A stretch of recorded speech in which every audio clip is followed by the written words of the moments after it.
first thing that needs to happen is that the G20 embraces its responsibility, because it looks at the global financial markets, global economy, and essentially is concluding right now that having brought inflation down globally, the crisis is not imminent. But what we have presented to the G20 repeatedly, also the Secretary General of the United Nations, that for many developing countries right now, there is a crisis.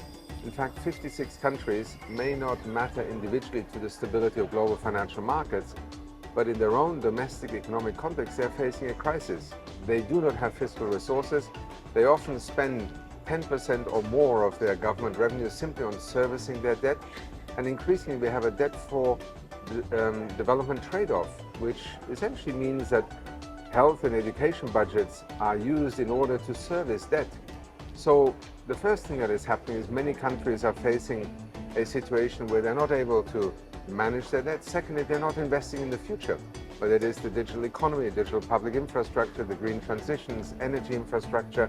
So what we're observing as UNDP is a growing number of countries that are essentially stuck and stagnating, while other economies are recovering.